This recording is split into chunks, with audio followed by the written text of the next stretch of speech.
Meeting of the Board of Education to order. Moment of silence and invocation. Jonathan LeBlanc. Tonight, let's just take a moment of silence for anything that may be on your mind or any special prayers that you may hold in your heart.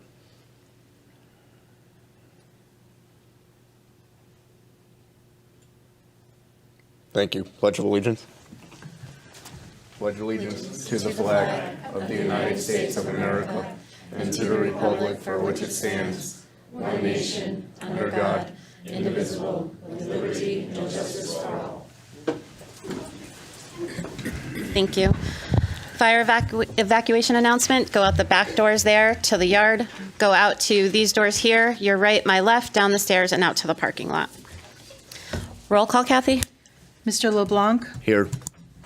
Mrs. Pickett, Here. Mr. Ryder, Here. Mr. Ungary, Here. Mrs. Acree, Here. Dr. Callinan, Here. Mrs. Cushman, Here. Mr. Hamry, Here.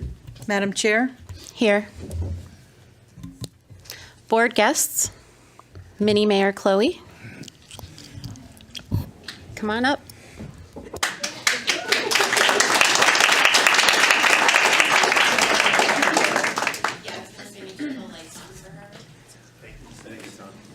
I think it's on. All right.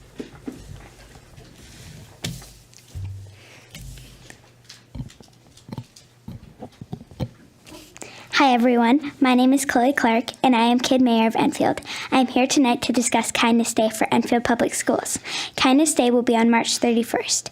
I want Kindness Day to be a day where adults and students show kindness to their peers and people around them. An example of this would be to tell someone they love their sweater or they did a good job doing something. Kindness Day is important because we want younger students in schools to know that people around them, younger and older, can represent the good in the world. Thank you for letting me speak this evening. I look forward to Kindness Day in Enfield.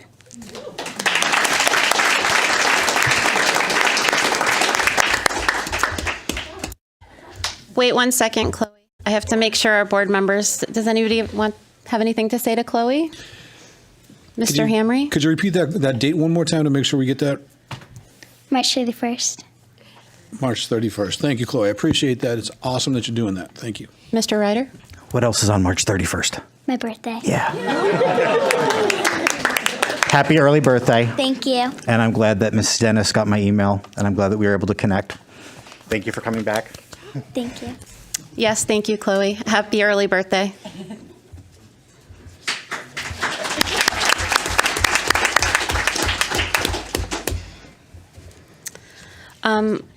Other board guests, EHS students? Actually, there's obviously the board knows there's a couple of adjustments to the agenda late last night. One of them is our EHS students are actually working on something for the board, so they're not going to be able to make it tonight, but there will be something forthcoming. So, Great, but thank you. we had a very special last-minute addition to the agenda last night with our our mini mayor. Yes. Item 7, superintendent's report. Thank you, Madam Chair. It's just a reminder that we will be closed for April vacation starting Monday, April 11th for spring vacation. In addition, as of it stands right now, I know I mentioned this at the last meeting, our last day of school is scheduled still for June 23rd. There have been no changes or updates to that. So as it stands currently, last day of school is the 23rd. If there's any adjustments to that, I'll certainly let you know and the community know, but that's what we have on record at the moment.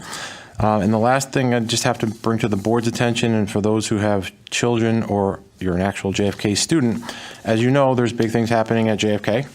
And I apologize, there's also Board Appreciation Month, and I left your Board Appreciation gift in my office.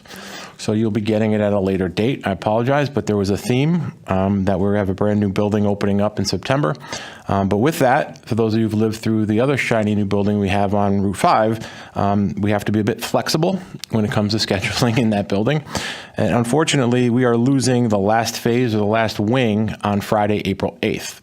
Which is going to necessitate us calling a half day for students without lunch on that day because we are losing the entire main office wing and the administrative wing, with the hopes that we'll be back when we return on, make sure I have the right date, Monday the 18th, full staffed ready to go, particularly with people moving out and having a main office. All as parents, please be patient. Everyone is relocating that's in that wing to a temporary space, so that's the last phase of the construction project. But that's going offline to us on that Friday afternoon. So we are going to have to notify the families of JFK that will be a half day for students so that we can allow our staff the time to utilize to pack up and get out of there so the construction can begin and we can open on time. And we'll certainly keep you posted throughout the vacation week if there's any delays as far as allowing your students to be back on time when we return from April break. It is our hope that everything goes smoothly that week. However, what we've learned is we can have the best intentions, but there are some things that are out of our control.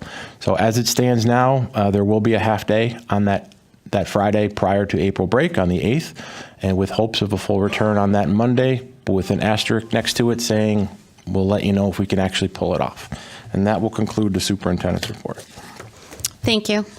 Audiences?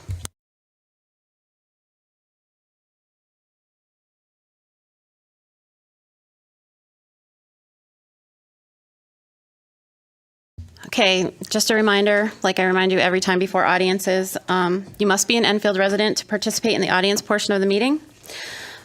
We ask that you state your name and address. Board members cannot respond back to you during this portion of the meeting. The board members can respond during their board member comments if they choose to do so. We also cannot respond to any student or personnel matters.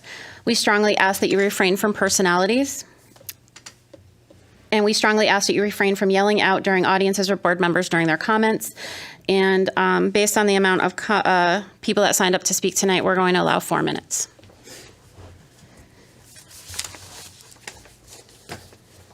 Danielle Gerard.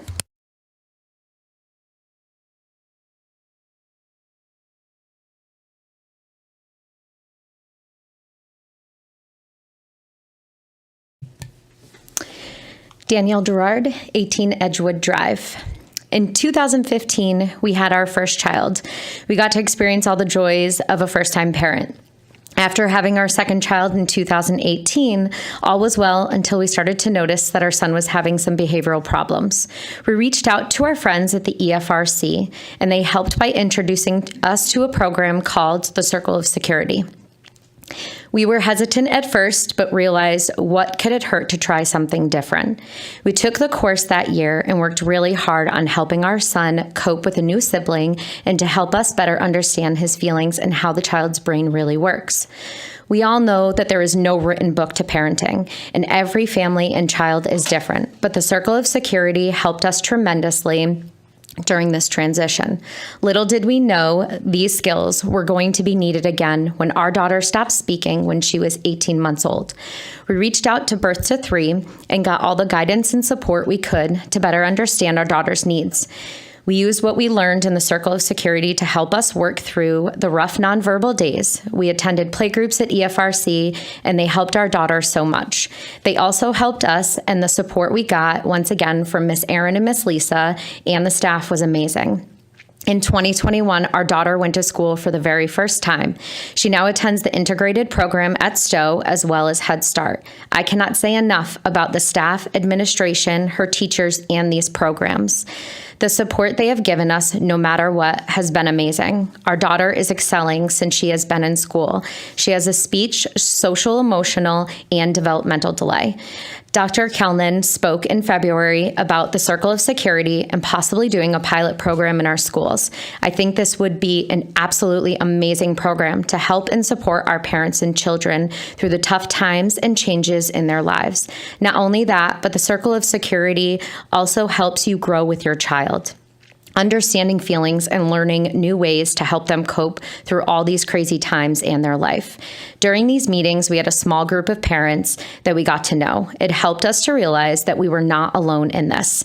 A child's first instinct is not to act out. We need to learn how to act and react to these situations, creating a connection and letting them know you are there.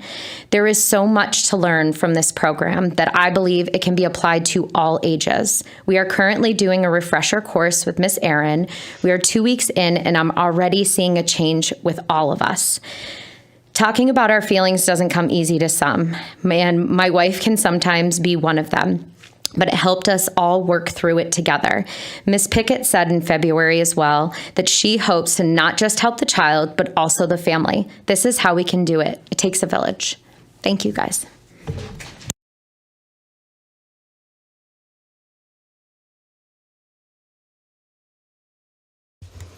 Kelly Catoulis.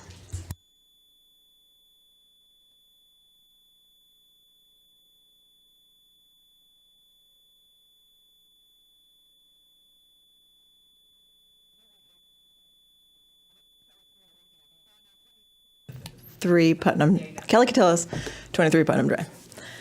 All right. So close your eyes for a minute and imagine your own kid is sitting somewhere sad and scared because of something someone did. It hurts, right? But we can't be there for them at each and every turn. And that is why it's so important for all our kids to learn that inside we all have that same thing that's big and beating and red. And that thing I speak of, it gets beat up when something hateful is said. Well, that hate is here. It's in this room. And you know what I most fear? Is the hate that pours out from our mouths is the very thing our children hear. No child should hear the hate that's spewed at each and every meeting, because every child deserves love. Every kid's got that heart that's beating. If we are here for our kids, which is what this is all about, then let's be here for our kids, not here to scream and shout. I think we've all forgotten what it is we're truly here for. We need to argue less and come together more. We're all neighbors in this town, a team. And if one of us makes a mistake, why can't we build each other back up instead of causing each other to break? If we could model for our kids how to handle these issues with grace, things would be better for them. I swear, this could be a better place. If we could teach our kids what kindness is, which I feel every parent should, our kids will know that kindness wins. Our kids will know what's good. So keep your eyes closed and now imagine that your own kid helped show his peers love, not hate, because of something we all did. And lastly, if we can remember, before things get more absurd, words don't have to be ugly in order to be heard. Thank you to all the teachers and staff for every single thing you do daily, weekends, holidays, vacations included. Every little thing you do for our kids is important. You are important. Thank you very much.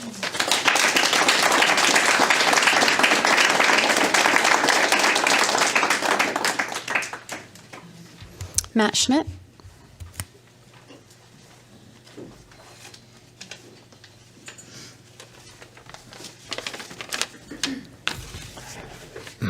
Matt Schmidt, 1304 Bigelow Commons.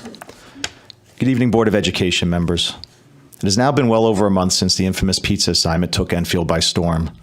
Tonight, we hope to hear if this board is serious about investigating the matter with a special committee, thereby injecting a much-needed dose of trust into our civil process.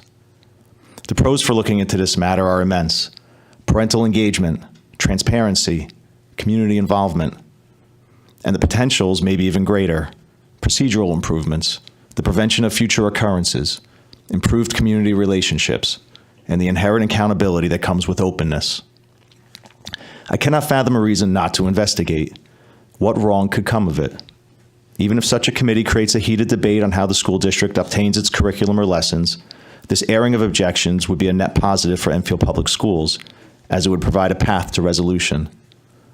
Or are we afraid an investigation might embarrass a staff member or challenge someone's perceived fiefdom? Sure, no one likes being second-guessed or having someone look over their shoulder. But these reasons do not trump the benefit to the common good that an open investigation would bring. And actually, the whole point of a special committee would not be to place blame.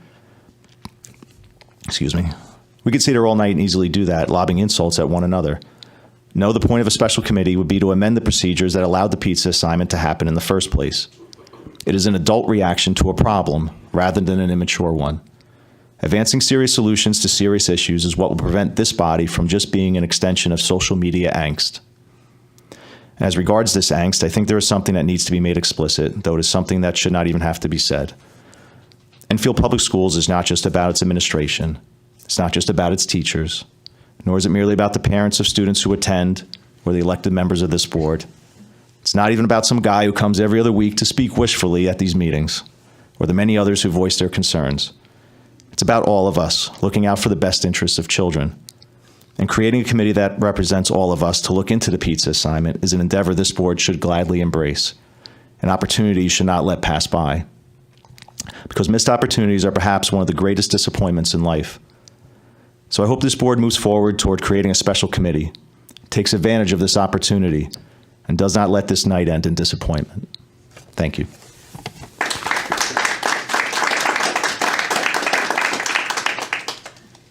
Amanda Marquez.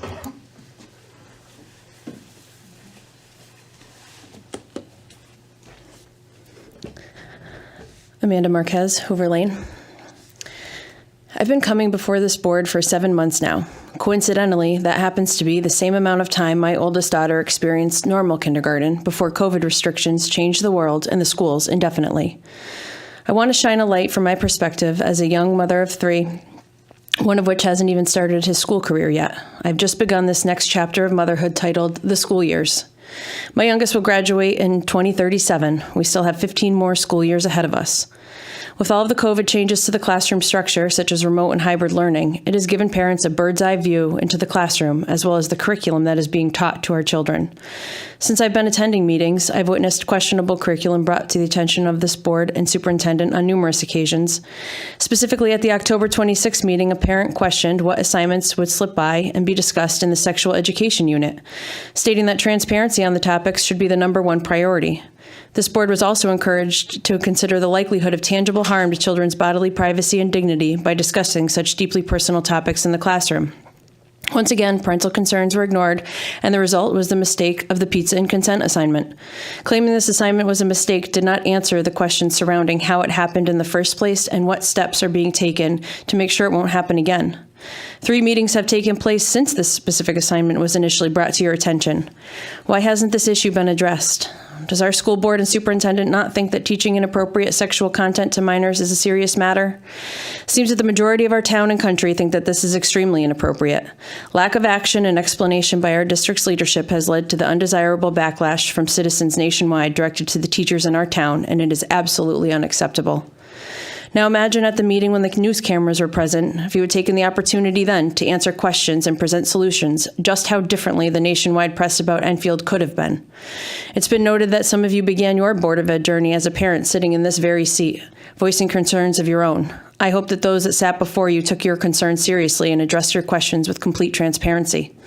Unnecessary masking of our children was what brought me to meetings in the first place, but it was the questionable curriculum and blatant disregard for parental concerns about any topic that led me to removing my children from this school system. While we haven't regretted that decision at all, I still continue to come to meetings asking for transparency and answers so that one day, hopefully, we can feel confident in the decision to re-enroll our children. Right now, that doesn't feel like an option because we've lost trust in the leadership of our schools. Meeting after meeting, board members choose to comment about such topics as crazy sock day, readathons, and virtual purse bingo, with no mention of the important issues brought forth during public comment other than just a simple thank you for those who spoke tonight. What is the purpose of public comment if not to hear issues surrounding the schools and then be the leadership that takes initiative to address them? Unfortunately, this board has not shown the ability to work with the parents thus far, but the creation of the committee Mr. Ungar has referenced, could this be what sparks the change?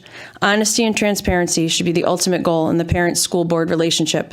Confidence that you can come before this board, which isn't always the easiest, and actually receive answers. It would begin to foster a positive relationship. In fact, it's stated in the Board of Education that it believes its duty is to advocate for the students, faculty, and staff, and to promote opportunities for parental and community engagement. And honestly, I don't feel you're upholding that mission. Putting a solution in place to prevent any future curriculum mistakes should be the first item on the agenda for tonight, and responding to the concerned citizens who have taken time to address issues publicly should take precedence during board comments. When will our school's leadership be part of the solution and not the problem?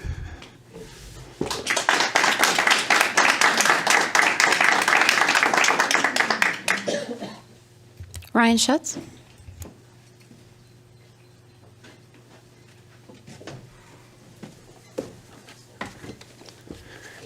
Good evening. Ryan Schuss, 106 Church Street. Good evening. When I sat down to put my thoughts together for this meeting, my mind kept coming back to the words silence and animosity. Those are the words that best describe how concerned parents have been met by this board thus far. You all took an oath to protect and serve our children and claim to have their best interests at heart. So now is the time to take action. Please give us parents better explanations to this pizza assignment. Take responsibility. This shouldn't have ever been in the schools. And reassure us it won't ever happen again. What actions are you all taking to prevent this? Sorry it was a mistake is unacceptable. If I had a conversation with a group of 13-year-olds and asked them for a list of their sexual preferences, I'd have DCF at my door. Sorry it was a mistake would not be an acceptable answer to them. So why do you think it's okay in this situation and to the parents? Mr. Ungreier's proposed committee is a great idea. Start and the action we've looked for all along from any of you. I understand there's another committee already in place, but as we are all aware, this pizza assignment and other questionable hypersexualized assignments have slipped through the administration and the final line the teacher's cracks. Why wouldn't we add as many layers of protection it takes to ensure this garbage never makes it in a classroom of innocent children again? All we want is a safe learning environment for all our children to learn and grow to be future leaders of the world. This committee is a great resolution to start to work with parents and board members, also hopefully start to unify us as well.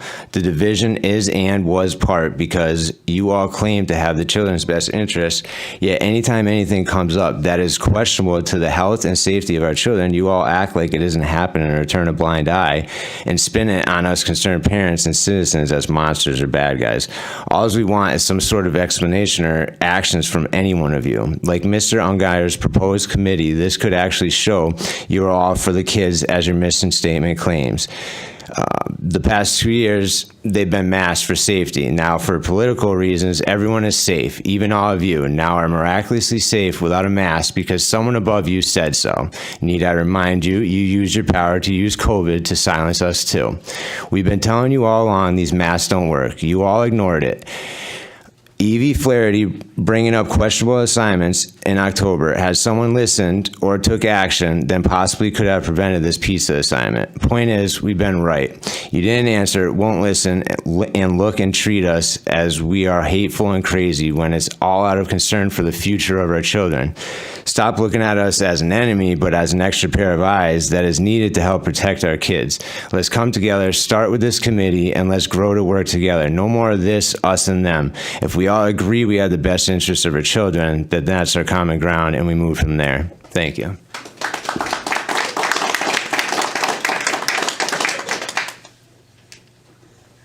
Sophia Earl.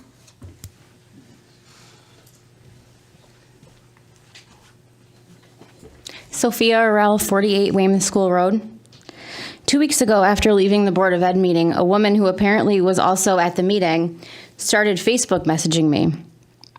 She was accusing me of hating gay people, telling me how someone at the meeting had documents on me that showed my kids were taken away, which, for the record, my kids have never been taken away from me, and proceeded to call me a drug addict over and over and over. Next month, April 29th to be exact, I'll be celebrating 10 proud years, ooh, that can make me cry, in recovery from drugs and alcohol.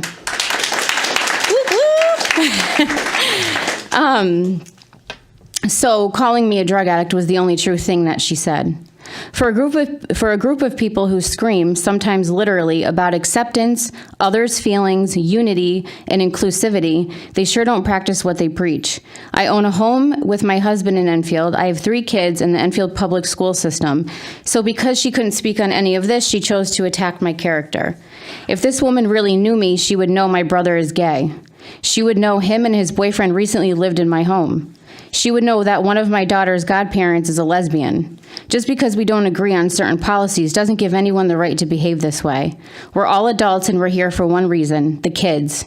So what exactly are we teaching them or accomplishing by treating other people this way? Since when can we not agree to disagree respectfully? There's often talk about how unacceptable bullying and harassment is for kids, but the same group of people can do this to adults? Believe me, I can handle it. I'm just making a point. I've only recently had the courage to speak, but have been attending faithfully since August. A couple months ago, a woman took a picture of me and others in the hallway who had no masks on and posted it on her Facebook page, saying basically what horrible people we were for not having a mask on. Then a couple of months ago, while here at a Board of Ed meeting, the same woman who wanted the cops to escort us out of the building for not wearing masks walked by me, pulled her mask down, and coughed at me. Oh, that's funny. That was really uncalled for. I also wanted to mention I did email Ms. LeBlanc and sent all of the screenshots just to show how nasty it was, and I never got a response. Acknowledging bad behavior would be nice. Why wouldn't she have been asked to leave the meeting for yelling and calling me a judgmental bee? I'm not going to say the word because there's a kid here. In front of the whole board and superintendent. I'd rather lead with love than animosity towards anyone. I hope to be given the same respect moving forward. Thank you.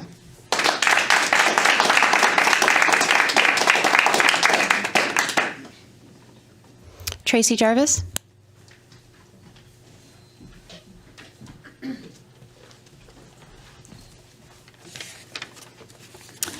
Tracy Jarvis, 206 North Maple Street. Good evening. I truly empathize with each one of you as you have all been given such negative recognition over this pizza assignment. And I am praying that you capitalize on this great opportunity before you. I pray that you show the nation what excellent leadership looks like in the face of adversity. What a great opportunity you have to build a bridge of reconciliation by building one with the parents of Enfield. There has been a breach of trust, and it is evident in the recent FOIA request from Five Smooth Stone's legal team. The division and strife in this town has gone too far.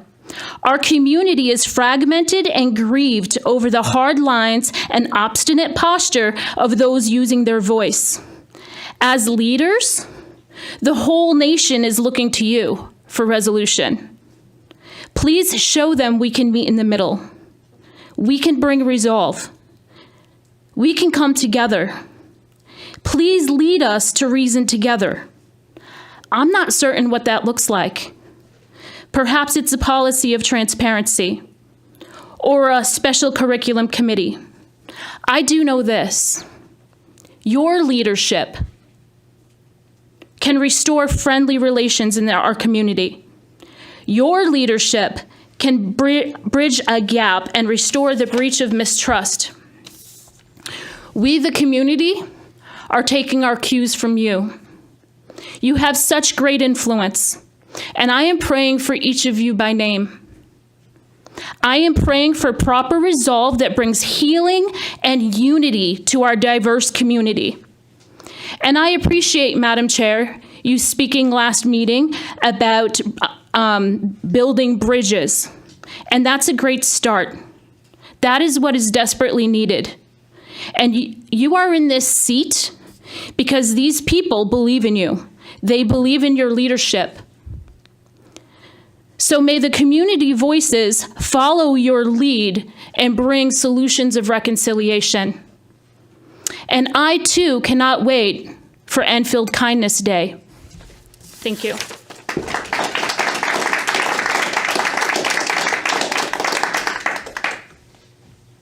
Maureen Griffin.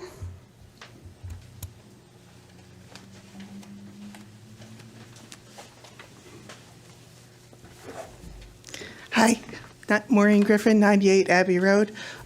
Before I say what I actually have come to say, I have a kid that was in the class for that assignment. It's being grossly misrepresented to push a political agenda. And that's the micromanaging, and I think the agenda is micromanagement of our staff, and I don't think that's an appropriate agenda. We hire people, let them work. Okay, enough of that. Now I got something to say regarding what I came to say. Good evening. I've come before the board several times to voice my appreciation and support for our schools, teachers, staff, and administration. Tonight, I'm here to challenge you to become even better. The district's motto is "We make a difference in Enfield, every child, every day." Curriculum is necessarily designed to meet the needs of the majority of the students, but can never serve the needs of all. FAPE requires that children with disabilities are supported to provide them with an environment as conducive to learning and success as possible. Students with advanced abilities do not have such guarantees. The district does strive to provide opportunities and resources for students to develop their gifts. We see that in AP course offerings, affiliations with colleges and businesses, representation in trade shows and competitions, regional fine arts groups, and I'm sure more that I'm unaware of. These are hallmarks of a good school system. However, I believe the teachers, staff, and administration that I admire want and are capable of being a great school system. Having children with the full range of obstacles and gifts, I have seen the lengths to which those who work with them will go to engage, support, and challenge the kids in their care. Enfield has a wealth of dedicated and creative professionals. Unleashed, they can drive our schools to the level of greatness. Encouraged to see beyond the limits of level or building, provided with the means to build symbiotic relationships, teachers make amazing things happen. The district-wide String Fest is a prime example of all being enriched by an innovative program. I ask that you broaden your view of what is possible. Encourage collaboration among schools and departments to identify students of unique abilities and be creative in providing them opportunities to develop their talents and excel. Policies are meant to be guideposts, not straitjackets. They exist to protect rights and serve needs. They fail if they limit growth. To truly make a difference for every child, be willing to question if decisions serve the child or simply maintain status quo in uniformity. Now, in addition to that, the district will work with you if you respectfully and with some spine, push with her what you think your child needs. They will work with you. Let them do their job. Don't micromanage them. Thank you.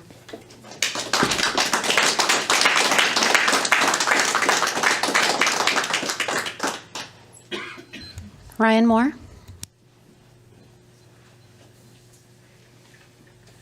Mr. Moore, I know you came in late. We're allowing 4 minutes for public comment tonight. Good. All right, thank you.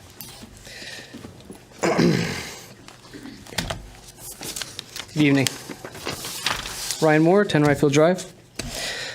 So parents have not been coming here to speak only to this board, but to and for other parents. At first, yes, I did have much hope for meaningful communication with this board. In fact, at first, I never could have imagined the local Board of Ed could be so opposed to parents coming to speak in its community. Such opposition is difficult to imagine in your own backyard. So many parents have privately thanked parents who have been speaking here.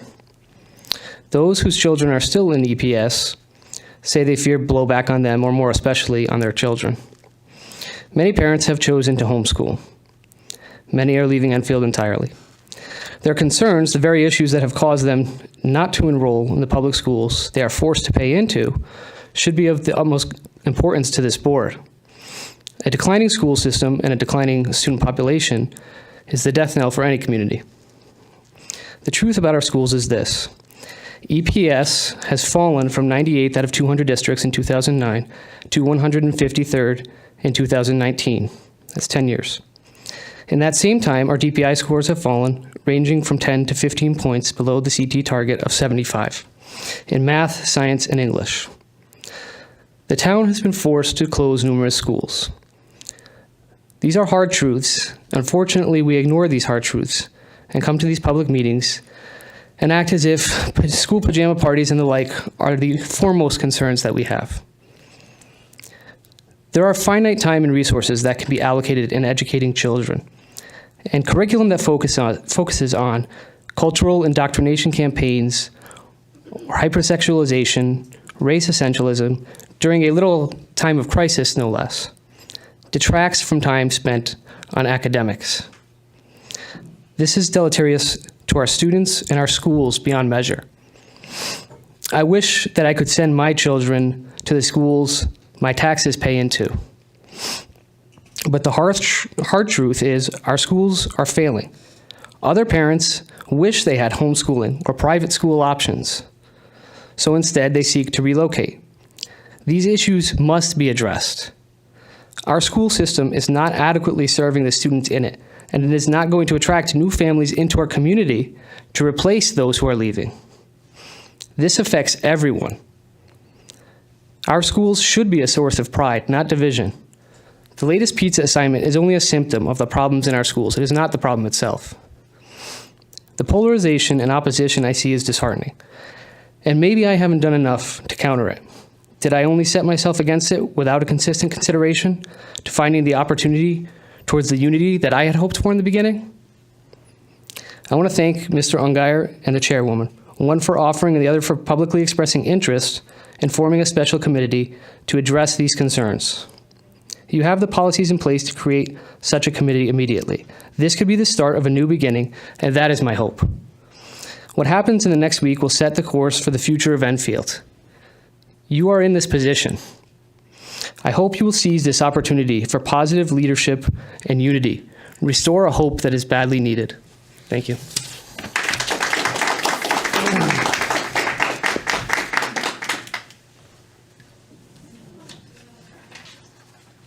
Liz Davis.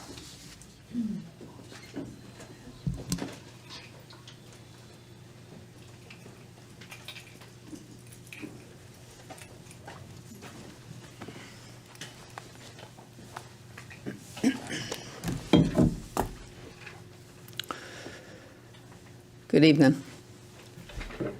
My name's Liz Davis, and I reside at 201 North Maple Street. I wasn't going to come up and speak tonight, but after listening to the comments again that came across, and then watching an individual sit in the audience and want to just video record our superintendent to try to catch him with a face expression or something so they can go back and make their YouTube videos. You're not even a parent, okay?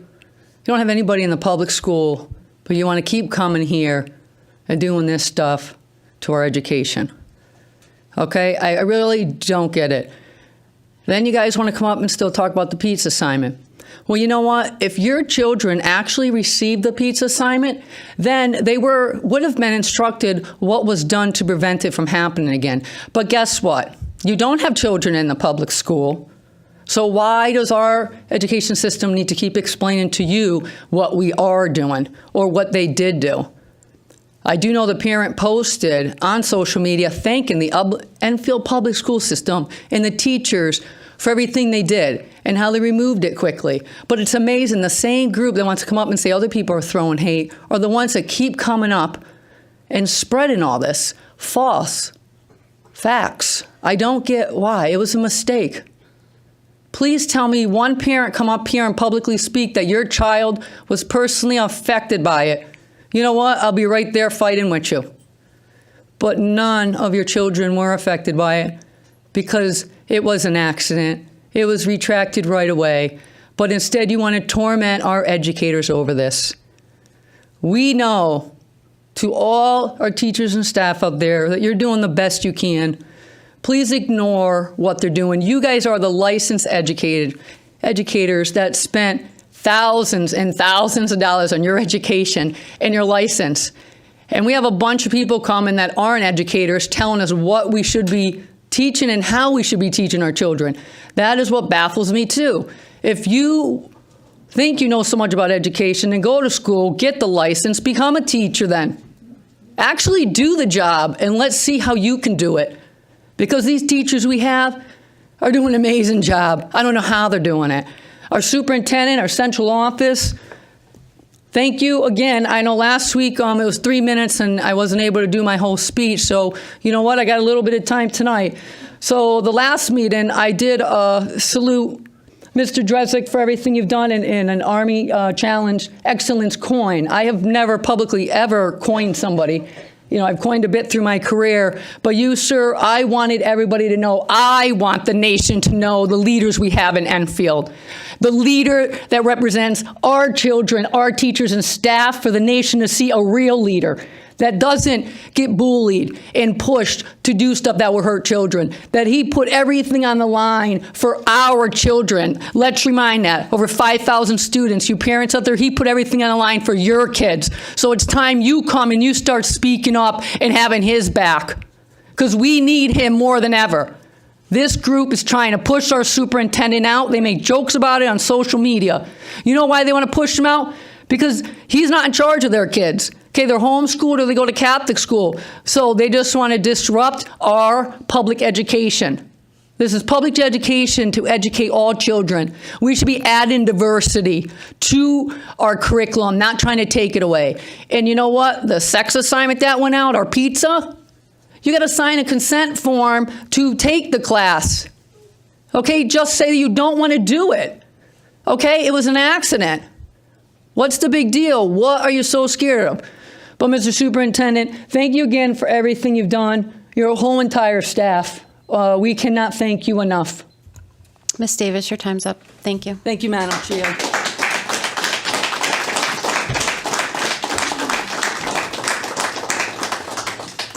Marcy Talicio.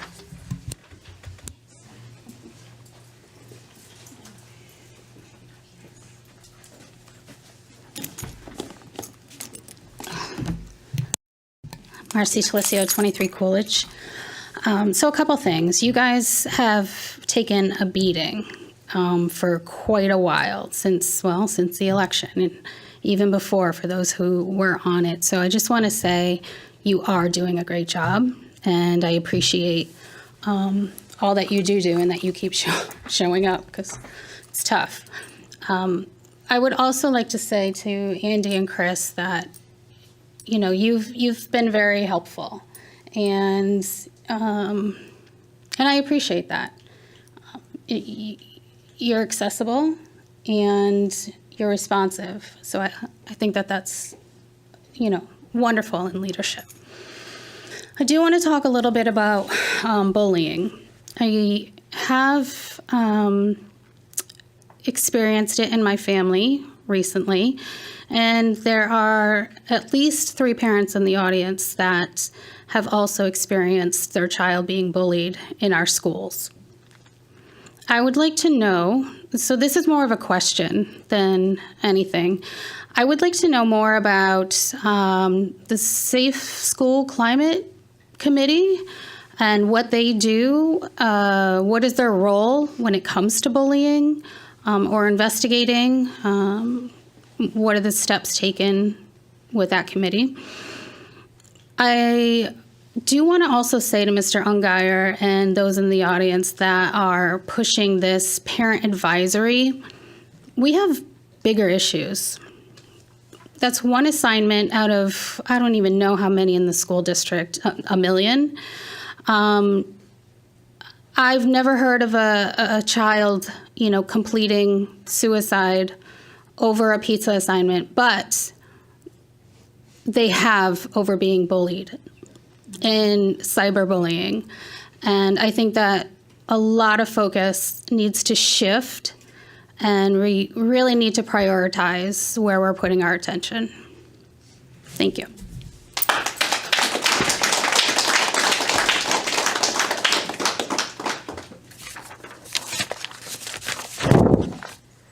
Oh, I'm sorry. That was me. I'm sorry. Public communication, or audience is closed. Board member comments. We're going to start tonight with Mr. Ungeier.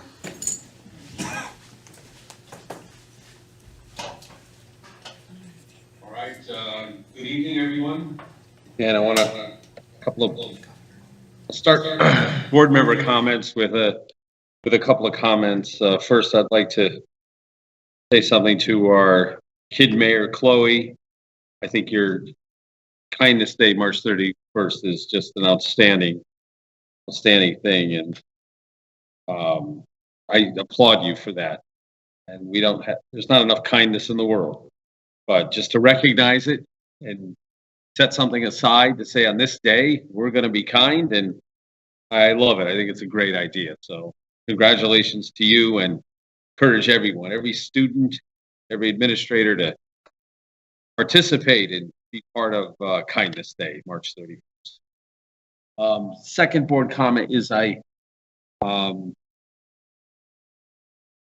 attended at JFK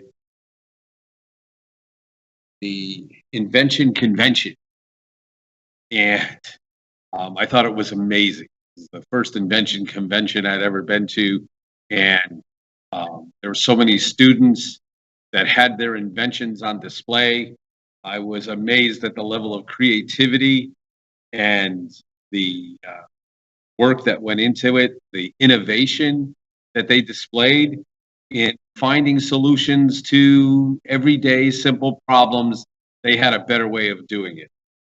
John Daig and his team and everybody there, all the students who participated did a great job. Amanda Pickett, I saw you there. It was good to see you there and meet your daughter. And also, there was something that caught my attention about that, and that was that there were so many young ladies who were participating in the Invention Convention. And in the past, at least from what I've been exposed to, the sciences pretty much were dominated by, males, young men, and they were, directions that they were heading. So, but what I saw was a majority of young ladies who were participating in with their invention. So I was so much very encouraged to see that. It was really, I was impressed with that. So ladies, young ladies, keep it up. Great job. And so I want to thank everybody who came out and spoke tonight. And I'll comment on some of that, but what I have here is a proposal for the board. So from what I'm addressing here right now is what I'll consider to be board business. I'm making a proposal to my fellow board member, and this is in response to the pizza assignment that came out, and I am, as I suggested earlier, calling for the formation of a special task force to address that. And so with the help of Guy Barraza, who's driving here, I put together a small presentation to talk about the formation of a special task force, why they're used, what they're good for, and how they can help us as a board, how they can help us as a community. So, Guy, can you next slide, please? So it's not uncommon for school boards to form task forces. There are a variety of different important issues that task forces are needed. I heard some of them here today, like bullying. There's task forces on bullying. There's task forces on drug abuse. There's Board of Education task forces on financial issues and facility issues and all kinds of things. And they're usually created on an as-needed basis. They result from some particular event that happened. Particularly, these events are unexpected. They pop up like the pizza assignment. Okay, so that is the specific. They're designed for a specific purpose. They have a charge and they have a deadline. And typically, it doesn't take long for them to do their thing. And typically, a task force is a team. And what I'm proposing is that we work to form a cross-functional team of perhaps board members, parents. We could get a teacher to participate or an administrator. But typically, they're between 3 and 7 members of that team. If you get larger than 7, they find that the dynamics typically don't work. They draw upon the skills of their members, and they also take the multiple perspectives of their members and apply them to whatever they're charged with. Task forces serve to eliminate community misconception. There's people asking, why did this happen? Or how did it happen? What was this all about? And then what happens is that creates opportunities for rumors, and it injures the confidence that people have, residents of Enfield, parents in the Enfield public school system. So we don't want people losing confidence in our school system. By forming a task force, it would provide visibility and transparency that this community needs, especially valuable when it deals with issues that deeply affect many people. And forming a task force will demonstrate that this board, our board, is responsible.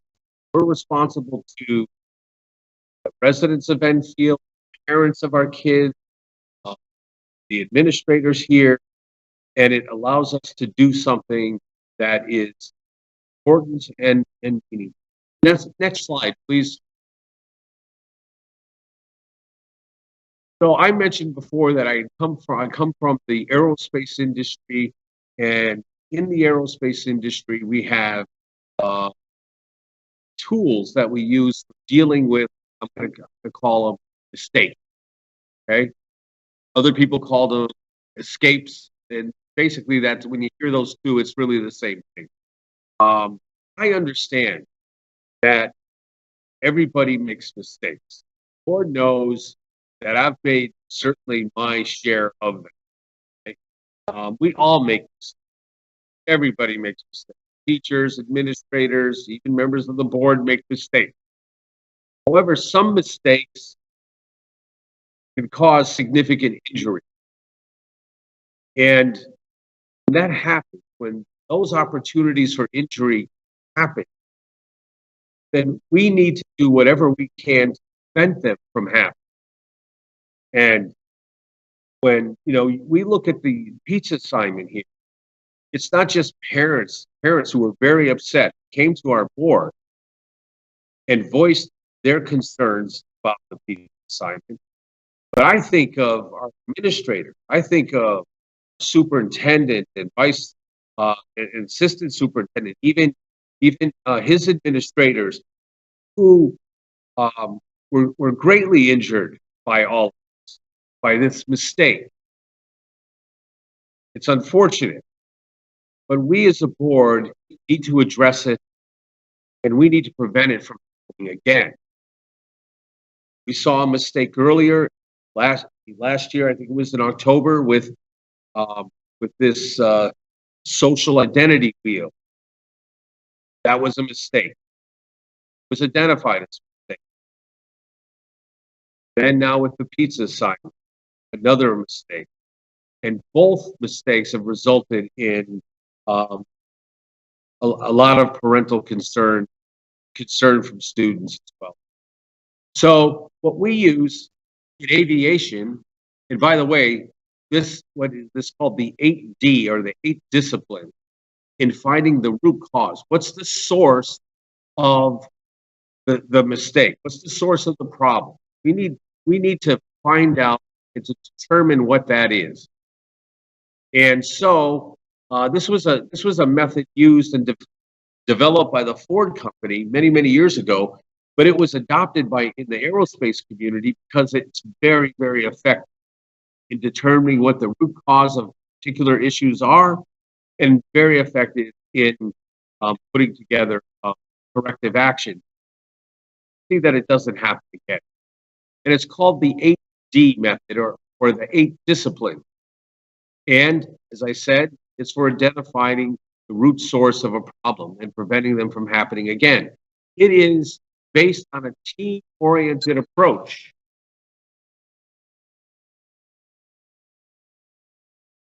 So it's a team-oriented approach, and it helps to identify what the problem is, how to correct it from happening again, and how to make changes within the system to be sure that it doesn't happen again. Next slide, please. So how do you apply these 8 disciplines? Well, number one is you form a core team. This is what I'm calling basically the task force. Cross-functional team, it relies on expertise of a variety of different people, their perceptions, their input, their skills, their experience, typically between 3 and 7 members. That team has to first describe what the problem is. Okay, in this case, there was an escape of an assignment. Okay, that's just my description, but they can describe it any way that they want. And then what they would initially do would be to take action to provide some interim containment. I equated it to like putting a cork in the dam before we can fix the crack. So that team would put together something that would say, okay, how can we prevent something like this from happening right now, immediately, before we can really find out what the root cause is, and then go with a permanent corrective action. Next slide, please. And then there would be a root cause analysis that the team would do. And basically, they'd use a variety of different tools, but one is the 5 whys. They would get answers to questions like, who did this, and why did it happen, and where, and how, and when. And this team would work together to try to find answers to all of these questions. Once they understand how it happened, why it happened, where the source is, then they can start looking at putting together a permanent corrective action, making changes or recommending changes that would prevent it from happening again. And then once they agreed on these corrective actions, then they could implement them to validate that the corrective actions actually work and that they would prevent reoccurrence. Then finally, when that finished, the team would close out a report to this board, and ultimately it ends up with everybody getting together and having essentially a celebration and saying, hey, job well done. So next slide, please. So, Madam Chair, I understand that someone within your caucus had even thought of putting together like an EPS advisory council. And I think that's a great idea. Okay, I think that an advisory council would be something that task force would evolve into, that could address very important issues. That advisory council would be very proactive. It would provide early stage engagement. It would address problems before they arise, and we would be reacting to them like we are today. And it would provide the community an opportunity to participate, and it would make all of the community more aware of what's happening within our Enfield school system. It would provide the visibility, transparency that we need so that we can have, and the community can have, greater confidence in our Enfield Public Schools. Next slide, please. So, in conclusion, I think it's important for us, the Board of Education, to form, and I'm calling it a task force. If we want to call it something else, that's fine, as long as it does the same function of root cause and corrective action. And I'm only calling for it because it's specific to the pizza consent assignment. We've seen multiple escapes. I can tell you that something's wrong. I don't know what the source is, but I do know that something's wrong, and I do know that it needs to be fixed. And we need, as a board and as a community, to fully understand how this happened. I'm not looking to blame anybody. I'm not looking to assign blame on teachers or administrators or anyone. But I think it's wise for us to understand how these things can happen and what and the fact that we can't afford to make another mistake. Some mistakes cause injury, and we can't have mistakes at the expense of our Enfield public school system. I've heard it said a couple of times today, and I agree with it wholeheartedly, that we have a great opportunity ahead of us here, right in front of us, board.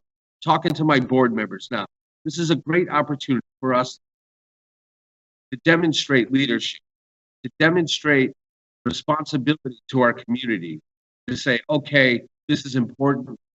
We need to do something. We need to put something in place. I don't know what it is. I might think I know, but I could be way off for whatever the task force might come up with for an answer. So I think we as a board should form this committee, put some responsible people in place, and let's see what they can come up with. Let's be leaders, let's be responsible, and let's find the source, and let's put safeguards in place so that we're not reacting again in the future, and we can be proactive. And I think this is a good way to start something positive here and in our community. So I'll just leave it at that. I want to thank you all for listening to my proposals. I am not going to make a motion right now that that we form this. I'd like you to think about what was said here. I'm going to send you all a copy of this briefing that I've made here, so you can have a chance to review it. I'd like you to consider it, and then I'm looking to discuss it further here at our next board meeting, where we can possibly put that to a motion and vote. Thank you, Madam Chair. Thank you, Mr. Ungary. Ms. Sakri, would you like to add Yes. your board member comments? Yes. Can you hear me? Yep, we can hear you. We can even see you. I would like to congratulate and give kudos to Kid Mayor Chloe Clark and her idea of promoting Kindness Day that is happening on March 31st. We could all use a little kindness, Chloe, so thank you very much for that special day coming up.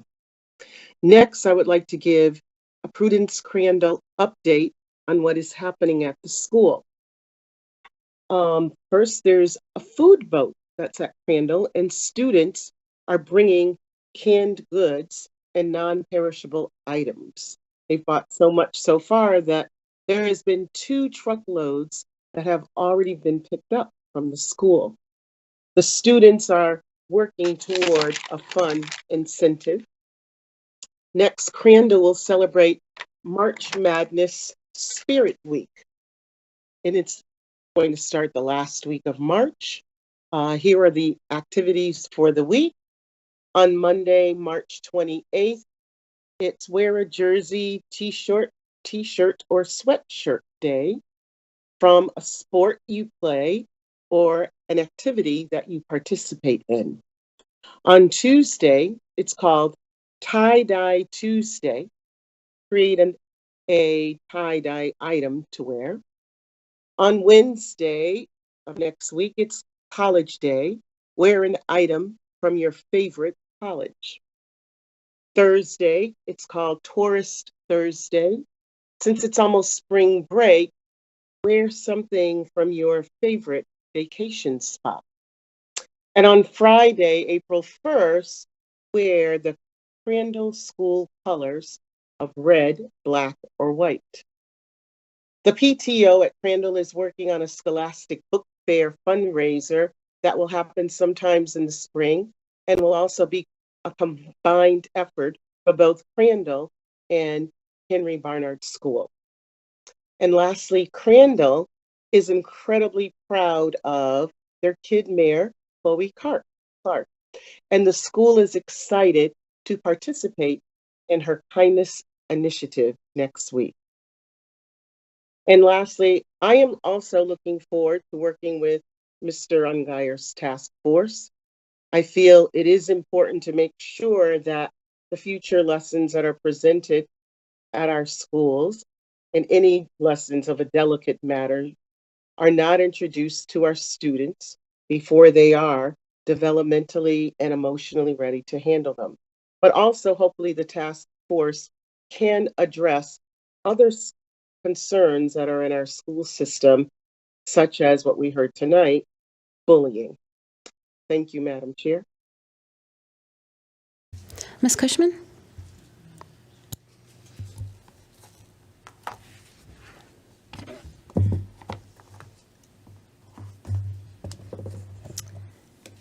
Well, just in time for Kindness Week, the Board of Education has a gift for all of our elementary schools, and hopefully, if our schedules allow, we can bring them by on Kindness Day.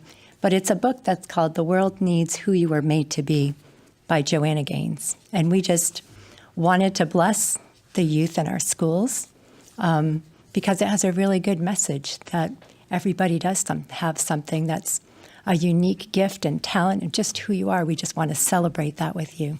So schools can be looking for that. We'll try to find something suitable for our middle school and high school students. I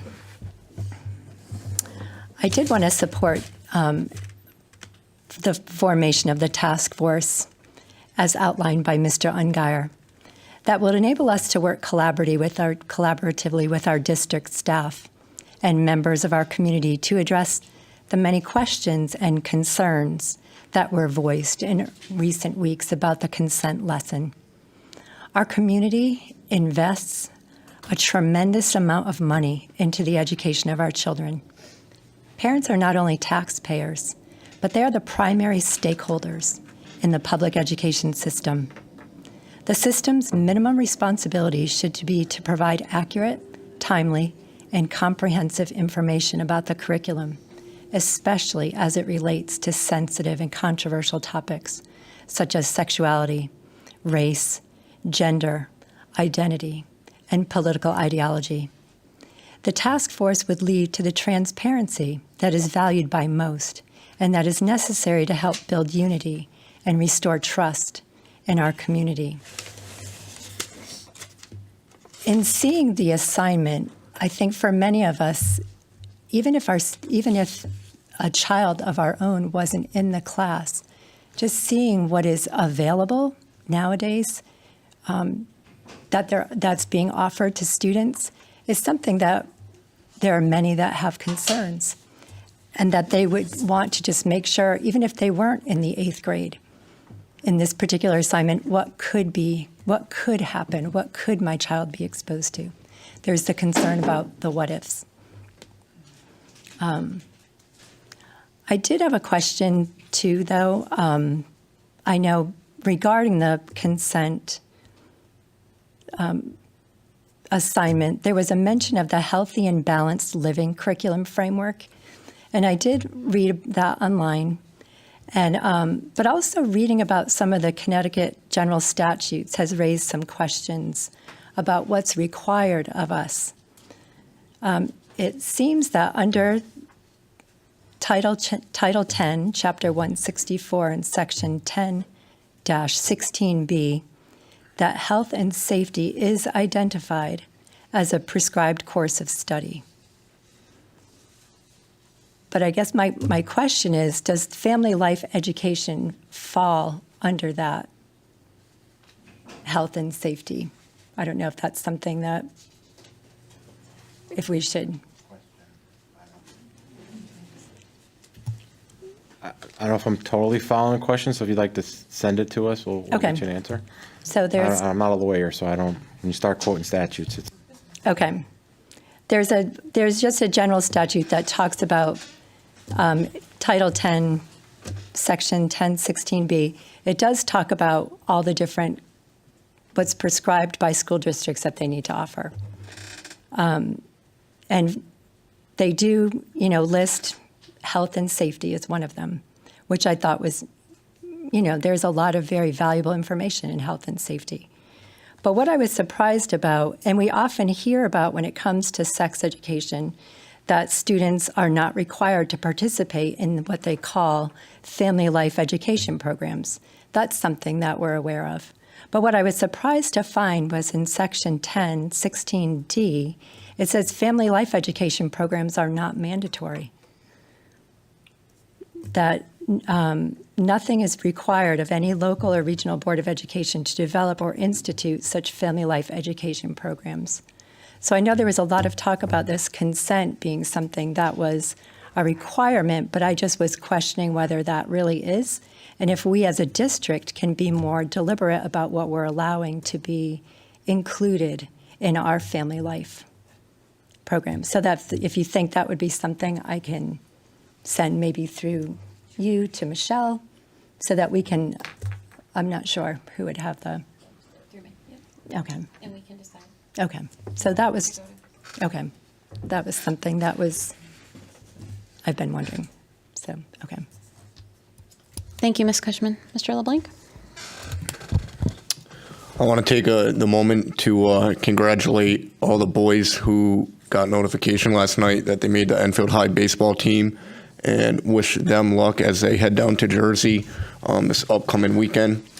And all sports in the spring season, for that matter, on a successful season. I do have one question in regards to that, and it relates to JFK and our middle school. And through the chair to the superintendent, have we exhausted all options on transportation from JFK to Fermi for after-school sports activities? You have a license? I can't confirm that we've exhausted all options. I know they are exploring every possible option, but that is still continuing to be a challenge, being that sports have to be removed from the premises under construction. So I know that our athletic director is doing everything he can to try to secure transportation for those kids, but at last count, he wasn't successful yet, but I wouldn't put it past him to try to come up and be more creative. So I will follow up with him and see if he's made any headway. Thank you. That's it tonight. Thank you, Mr. LeBlanc. Mr. Hamry? Thank you. First off, again, hope you're not getting sick of hearing the congratulations, Chloe. Congratulations. Setting the example at this young age is exactly that. You're setting the example that will be followed by others in the future.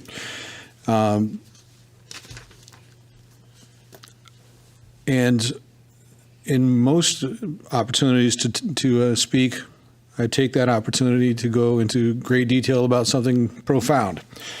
Tonight, I'm not going to do that. So I appreciate the opportunities, and I look forward to hearing the rest of the board comments. Thank you. Thank you, Mr. Hamry. Dr. Kalnin? Thank you.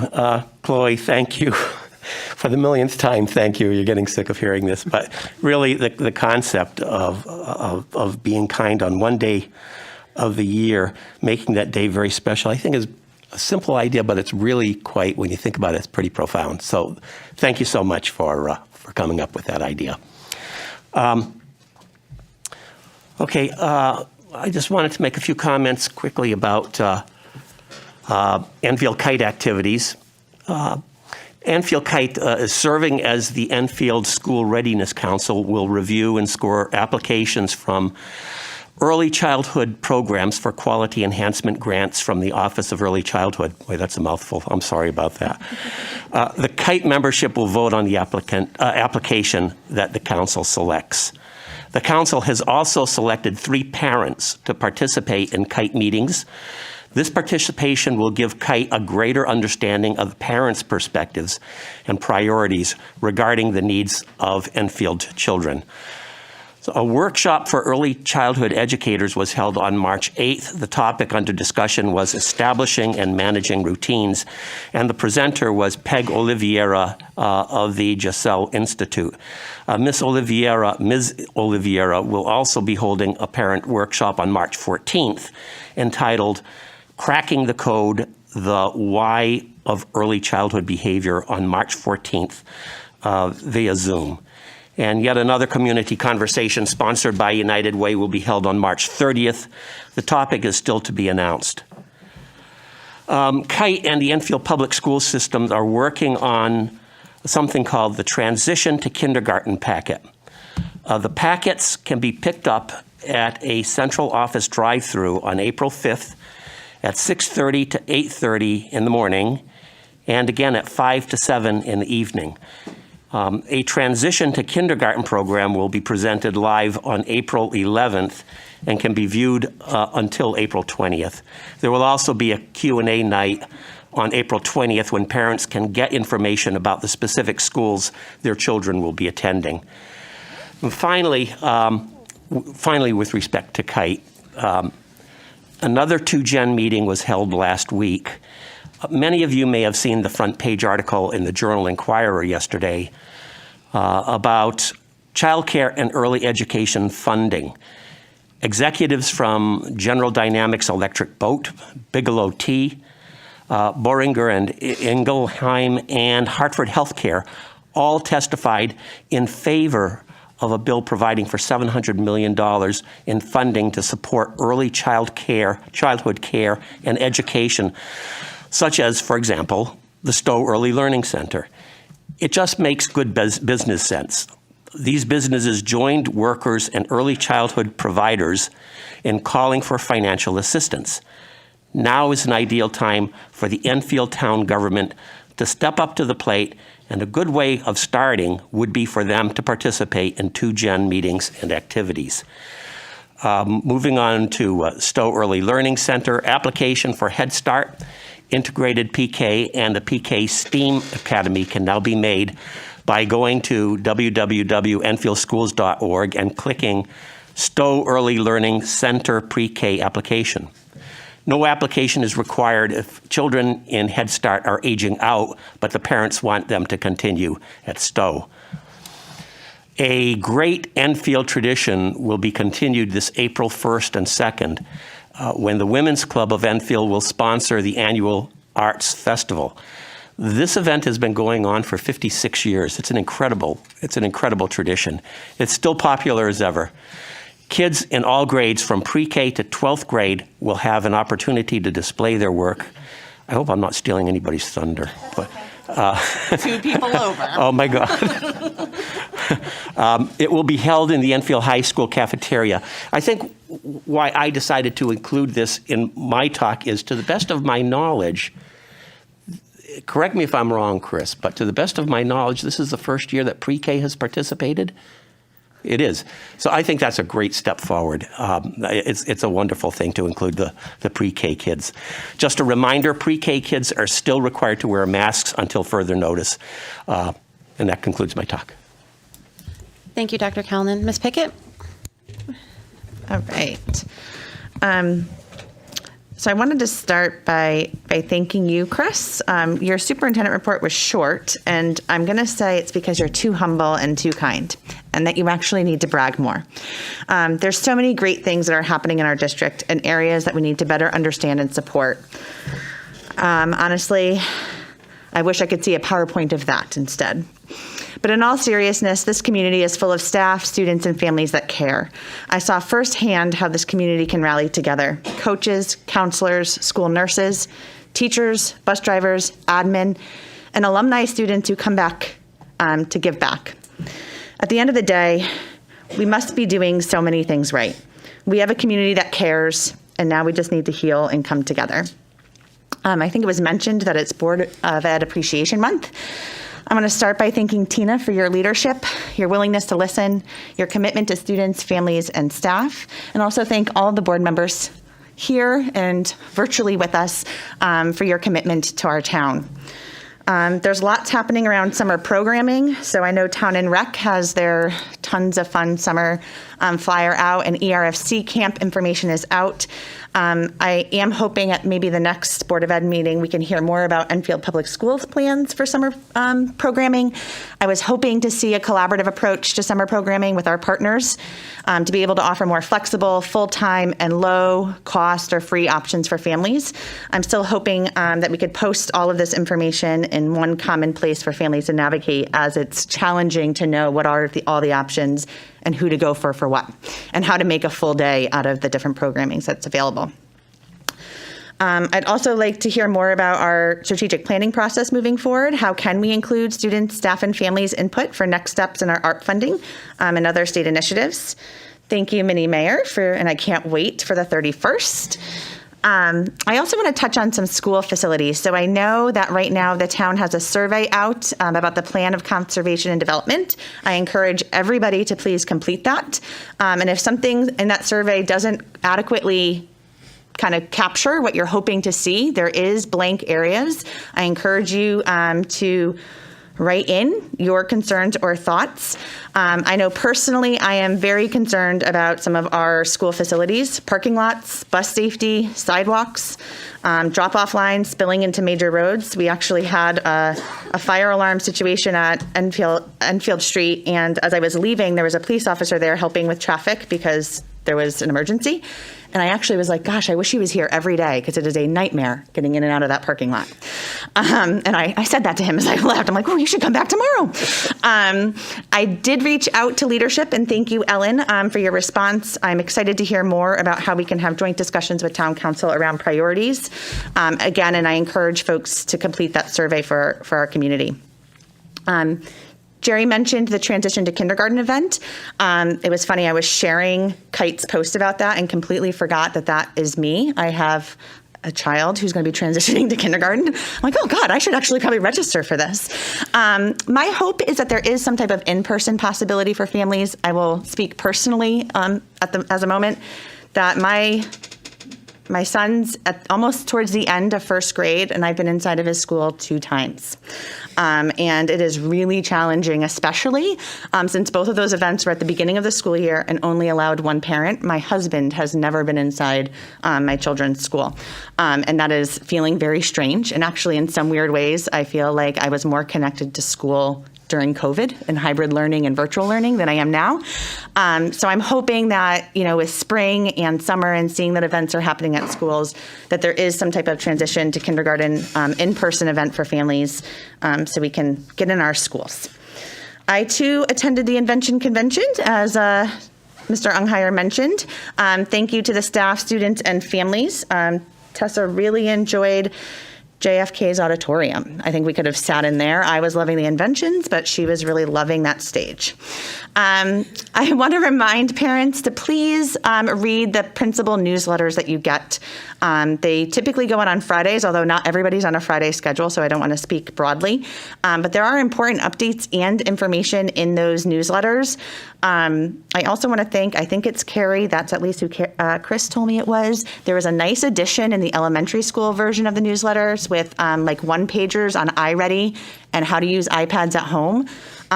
If any parent is out there like me, I had no idea that I could be using my children's iPads at home. I just kept them in their backpacks or charged them at night for them to go back. And it was really refreshing to say, hey, we can log in and do this at home. So I encourage families to check that out. I know Enfield Street School PTO is in the planning phases of a walkathon. I encourage you to reach out to their PTO to participate and help out with that. We're also trying to raise funds through a very easy way through scanning your receipts with Box Top. Please scan your receipts and give us some Box Top dollars. And the readathon is going on. There was a paint night that happened that I'm really sad that I missed out on.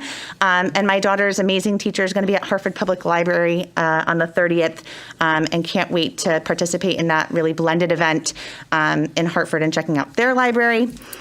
It's the Week of the Young Child, April 4th through the 9th. And the webinar, the Zoom with Peg Oliveria, Cracking the Code to the Why of Early Childhood, will be provided. There's a nice little scanning code, and you can actually have access to that training if you were not able to tune in. ERFC still has openings in their before and after school programs, both at the elementary and middle school level.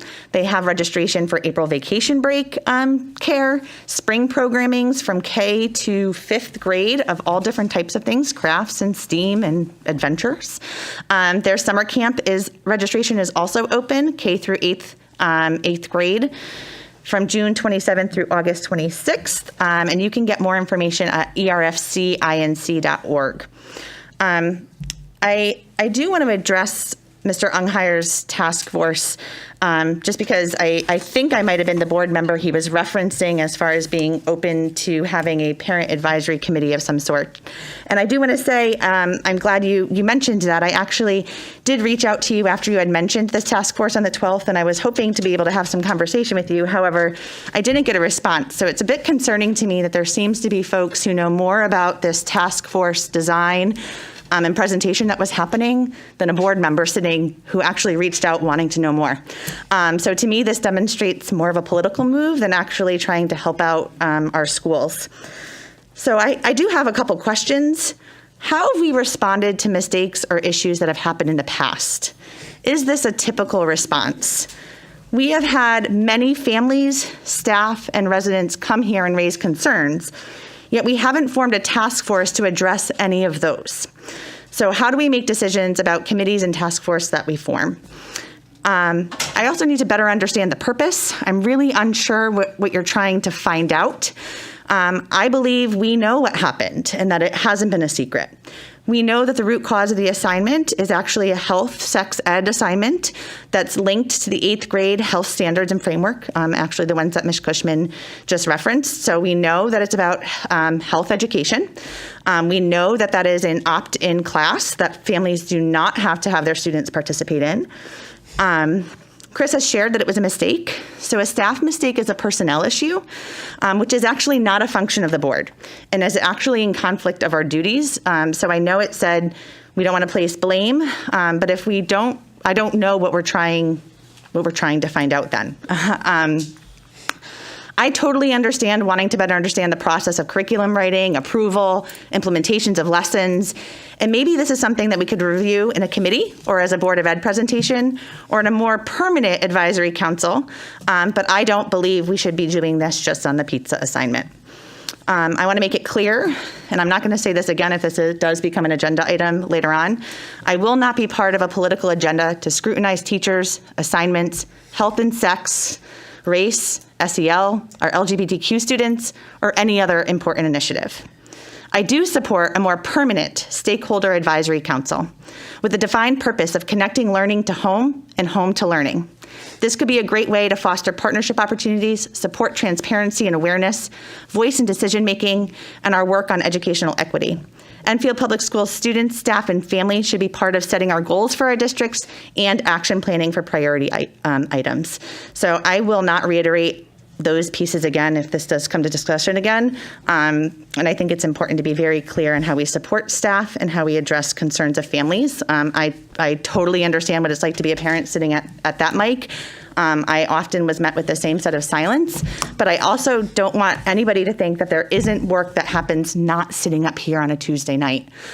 We don't get paid, we volunteer our time, and we put a lot of time and effort into supporting and helping our school. At least I know I do, and the folks that I chat with do. And if we could all just be supportive and find the strengths and what we can do to help out our schools and our staff and our families, I think we'd actually make better gains. Thank you, Ms. Pickett. Mr. Ryder? Madam Chair, excuse me, Madam Chair. Yep. Can I make a comment, please? Typically, you can't comment during the board member comments, but we can definitely think about what the next steps are going to be, Mr. Ungire, and have that conversation as a board. Okay, thank you. Thank you. Mr. Ryder? Okay, so update on Eli Whitney. For the next 2 weeks, as part of Pack Time and Pause Time, Hazardville and Whitney are once again teaming up to collect spare change donations. Once again teaming up this time to collect spare change. And this is going to Connecticut Children's 9th Annual Superhero Day, which is celebrated on Thursday, April 28th. Students and staffs are encouraged to bring in any spare change to fill up classroom collection jars. Donations from Hazardville Memorial School will go towards the purchase of superhero books, toys, and similar for NICU patients at Connecticut Children's. And Eli Whitney's jarred donations will go towards superhero t-shirts, hats, etc. for the teenage patients. They're collecting donations at both schools now through Friday, April 1st. And on April 8th, to celebrate the work that both schools have done to raise these funds, they're going to have a Superheroes Day where kids are encouraged to wear their favorite superheroes t-shirts, hats, maybe a cape.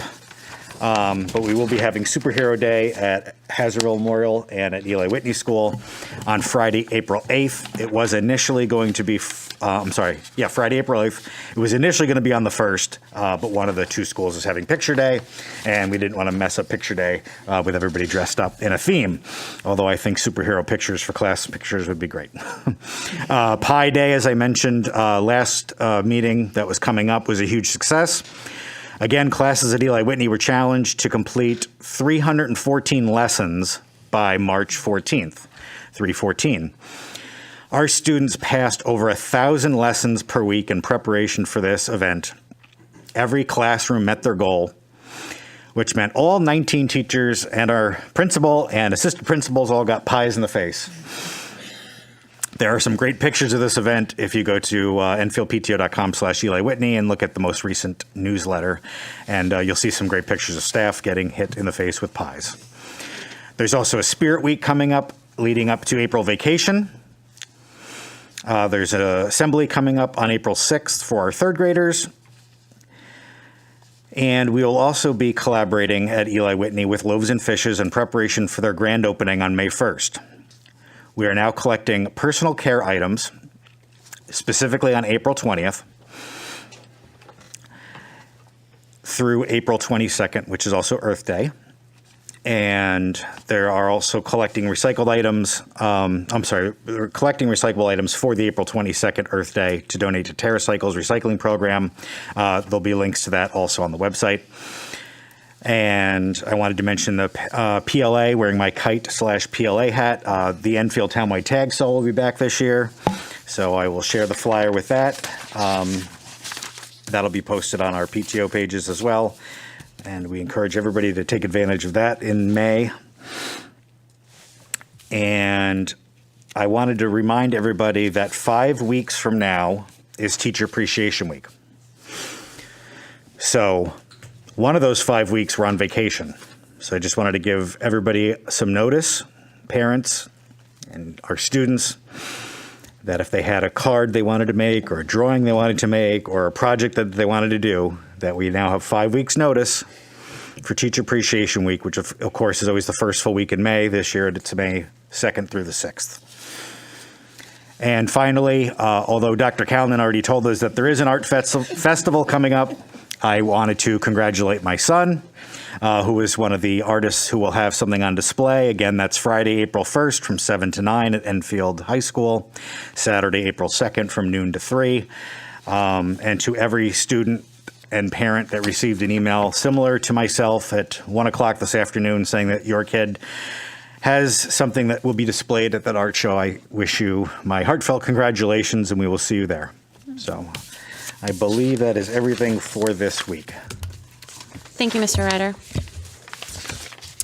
Okay, I have a couple things I want to mention tonight. Unfortunately, Chloe had to leave, but she's going to be going off to the middle school next year, and she seems to be very involved in her community, and I can't wait to see what she does in JFK because there's so many additional clubs, and I think she's going to find her niche when she gets into JFK and Enfield High, and all the different clubs she can join, the Kindness Club, the Rachel's Challenge Club. That definitely seems like it's very fitting for her, and I know she'll be seeking out those opportunities. So I can't wait to see what path Chloe goes on, and I think we can all learn a little bit from her.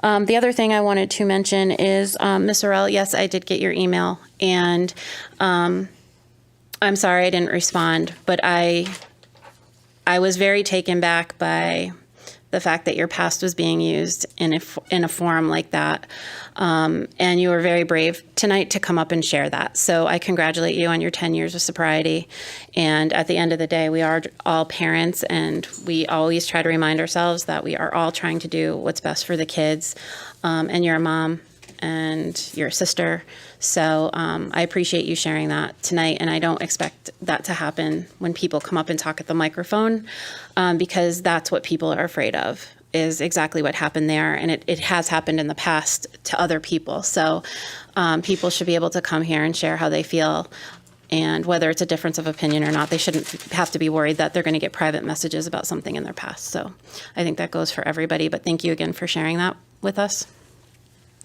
A couple things. I'm looking forward to Kindness Day. I really wish we had a Kindness Day every month. Once a month we should have a Kindness Day, and I'm looking forward to doing something on that day. The other couple things that I wanted to speak of is with Mr. Ungeier's presentation tonight, we have the right as a board to form a subcommittee. But being new to the board, I have to understand what it's going to entail, if it's going to entail staff or parents, if there's a resolution. So there's definitely things that we have to look at and have conversations as far as the board goes on how this would be. So there's a process. So it's not just like, okay, we're going to do this. We have to follow a process, which brings me to the other committee. From, Ms. Cree and Dr. Kalnin have repeatedly, and I know you have gone and asked about this Youth Mental Health Committee. And every time we mention it, we get emails from staff, guidance counselors, special ed teachers saying, I want an opportunity to be on this committee. And I believe this committee is caught in bureaucracy with the town. And I don't think, for what's going on, we should wait any longer as a Board of Ed to see what the town's going to do. I think that we should move to form our own Youth Mental Health Committee and confer with the experts in our district who are working daily with our kids. It cannot wait any longer. Dr. Jerry also did some research, and he found that the committee has to stay a youth committee, and that the town allots $40,000 only if it stays a Youth Mental Health Committee. So I want to make sure if we form that committee, that money will still come to us. And I'd also like to know what's been happening with the money, because this committee hasn't been working or meeting in quite some time, and we can't get an answer. So that's from me to you.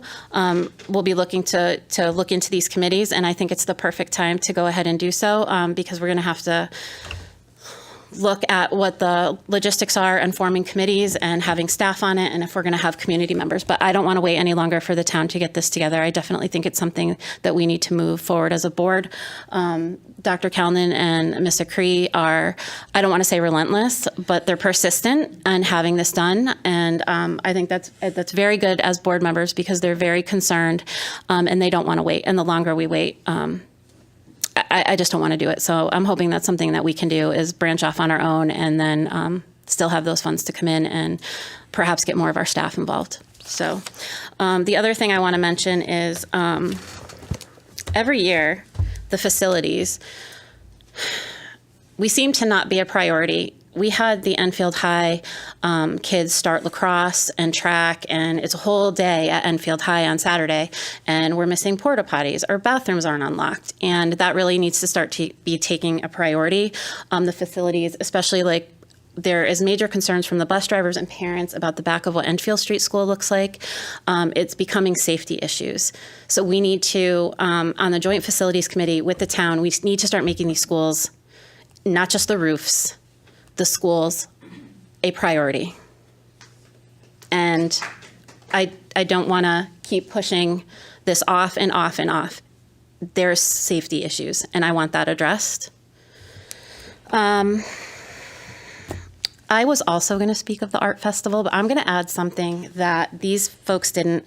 The theme is upside down. I don't know what that means, but it sounds exciting. If any of you, I know your kids are young, or maybe your kids don't go to school because you're homeschooling, go to this art festival and bring your kids. It's amazing. And what you see from the younger kids, and then you see the kids that are in high school that have their portfolios ready, and perhaps they're going off to college. The artwork is beautiful. They are very talented. They love to speak of their art. I recommend everybody go to that art festival. You don't have to be a parent, just go. Trust me, you will love what you see, and it gives you an appreciation for the talent that we have in our district beyond, academics or athletics. The arts are so important to us. And one last thing I just want to piggyback is the Enfield Cultural Arts Commission. That's another liaison position we'd like to add to our Board of Ed. Councilman Santinella and Mr. Hamry noted that we don't have a Board of Ed liaison on that committee, so perhaps we can get together with them and decide how we get a Board of Ed liaison, speaking of the arts. I believe you have the right to just appoint that. Okay, but I think we have to work with the ECAC. They're waiting for the actions to come from our side, so. Okay, However we'll get we that figure moving. it out, that'd be great. I So appreciate we'll that. get that moving. Thank you. So I guess that's all I have tonight. I appreciate people coming out and sharing their personal experiences and their feelings on the task force. And everything takes patience and a process. So that's what we have to do to have things done correctly. We have a lot to discuss as a board. So that's all I have for tonight. So thank you. Unfinished business. There's no items. New business, item 11. Discussion and action regarding the April 12th, 2022 BOE meeting.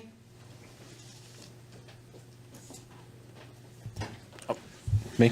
So you're aware that your meeting on April 12th is, as I said in my report, falls within April break. So staff will not be here. It is a requirement for some of our administrators to take time off during those particular school breaks. And in the past, the board has canceled that meeting because everybody's hopefully on a vacation. And after the last 2 years, it's probably the first chance people actually have a chance to go on vacation. So that's up to the discretion of the board. In the years past, they've canceled the meeting, but in the event there was a need to hold a special meeting, the board has the right to do that. Okay, thank you. Motion to cancel the April 12th, 2022 Board of Ed meeting. So moved. Moved by Mr. Hamry, second. Second by Mr. Kalnin.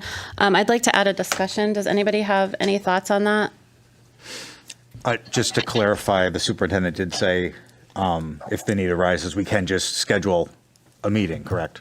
You just need 24 hours notice.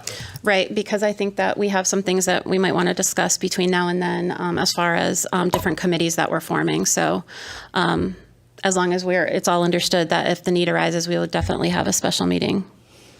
Okay. Anything else, or we're good? Ms. Acree, Mr. Ungary? Yep, we're fine. All right. Yep, good here.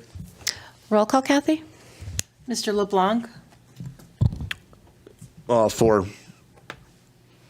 Right to Yes. cancel, right, yeah. Mrs. Pickett? 4.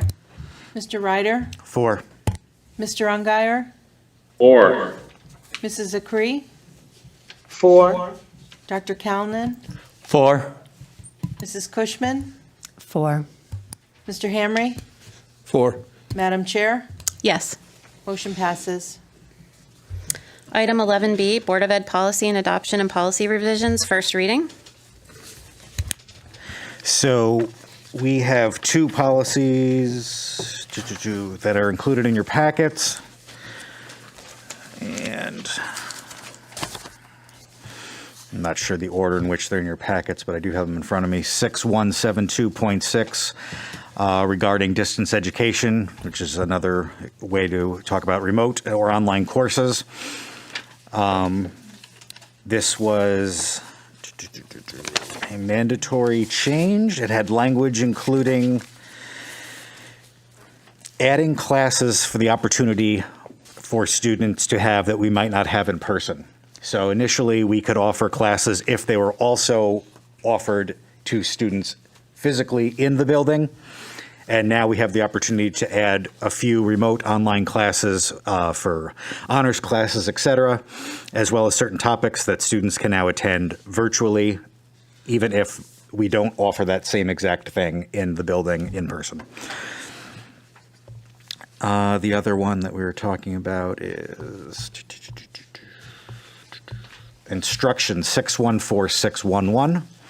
This is related to the weighted grading system. Again, there was some language that changed from last June's legislative session. And what was suggested to us through CABE, language-wise, was adopted, but we also took our specific chart and how we weight our grades, A+, A minus, et cetera. The rankings and the college course credits that are related to those grades, numerically, as well as alpha grades, was clarified and updated. And there was a third policy that we discussed, which we did not present to you. We will bring that to you at the next time we meet, because one of the definitions included therein has changed, and we just wanted to get clarification on that. So although we did, in the subcommittee, initially approve 3 policies to bring to your attention as a board, in our packet tonight are just these 2. Thank you. Do I have a motion to approve the first reading? Motion to approve. Second. Motion by Dr. Calnan, seconded by Ms. Pickett. Discussion? Mr. Ryder, can you just describe with 6172 the tuition that we had talked about that you were going to? Yes. Yeah, well, I was waiting for discussion. Sorry. So yeah, there was one thing that we just wanted to bring to the board's attention. In 6172.6, this does state, and the numbers are minimal, but this does state that the Board of Education, as we do now, would continue, not the 9 of us, but as a board, as a school district, that we would be covering the tuition for these students that would be taking a class that we weren't offering in person, that they would be taking online.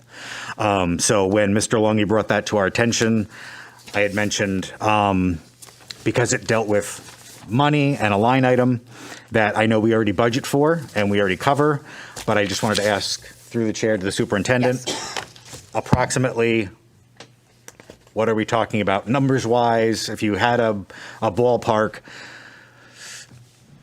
Yes, this is not new. Long before COVID, we actually had something called Virtual Learning Academy, which was set up very similar to this. So this would just be a continuation.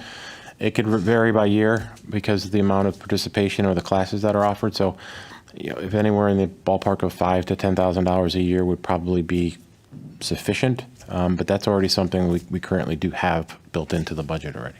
Perfect. Yeah, I just wanted to bring that to the attention of the board as it dealt with funding, that we weren't just glossing over it. So just wanted everybody to know. And if there aren't any other questions, I move to vote. Are we good? Roll call, Kathy? Mr. LeBlanc, 4. Mrs. Pickett, 4. Mr. Ryder, 4. Mr. Ungary, 4. Mrs. Acree, 4. Dr. Calnan, 4. Mrs. Cushman, 4. Mr. Hamry, 4. Madam Chair, Yes. motion passes.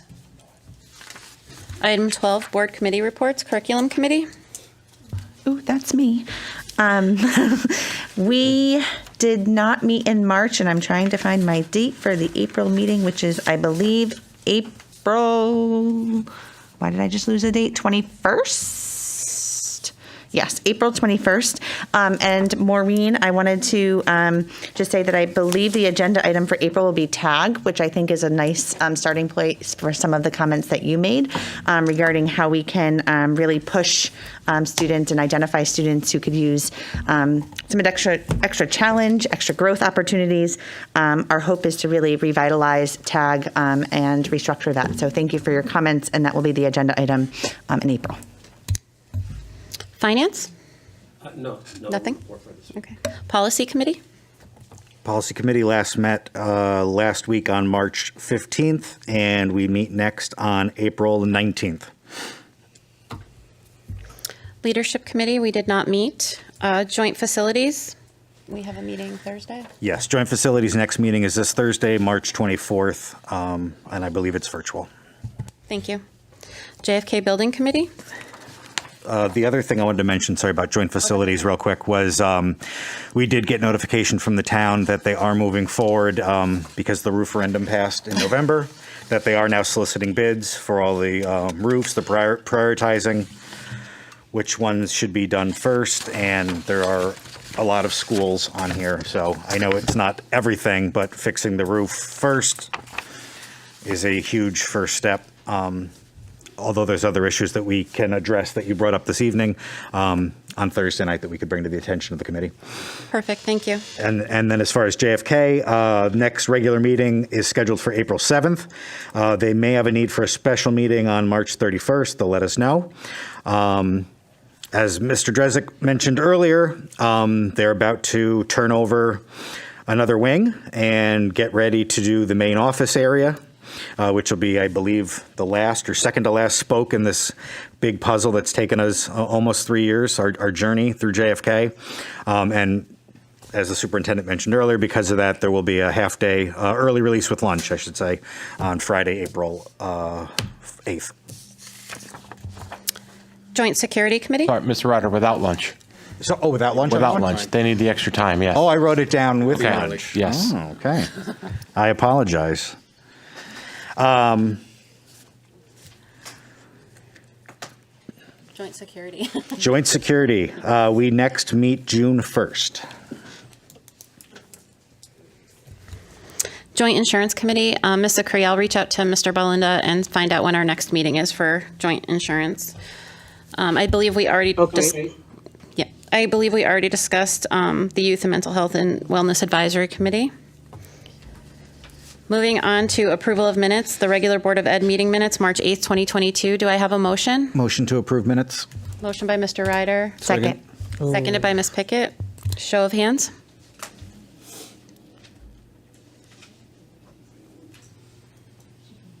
Approval of accounts and payroll? I don't think we have anything because the finance didn't meet. Correspondence and communications?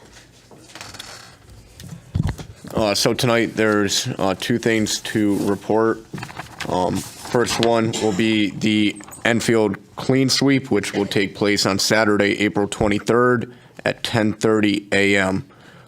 The Clean Sweep, community-based volunteer effort to clear identified parts of town that have trash or litter. The volunteers simply spend a morning walking around and collecting litter. Anyone who's interested can help out by showing up at the Enfield Town Green at 10:30 a.m. like stated, and work gloves and trash bags will be provided. This can be organizations, churches, individuals, any of the sorts, for a clean spring, clean start, clean spring to our town. The second one, if I could get the cameras to take over this one. This flyer is going home on with K-2 students. It's a fundraiser with the Boy Scouts for pancake breakfast with the Easter Bunny. The details on that, Saturday, April 2nd, 8 a.m. to 11 a.m. It's $7 a person. Kids under 3 eat free. You can make the checks payable to Troop 819. On the menu, pancake, sausage, coffee, tea, and more. And that will be held at St. Bernard School Gym at 232 Pearl Street in Enfield, of course. So please come out and support that. That's it. Thank you. We have a need for executive session. Do I have a motion to go into executive session? So moved. Second. Seconded. Motion by Mr. Ryder, seconded by Mr. Hamry. We're going to move into executive session. We're going to stay in here, but we are not coming back. So thank you.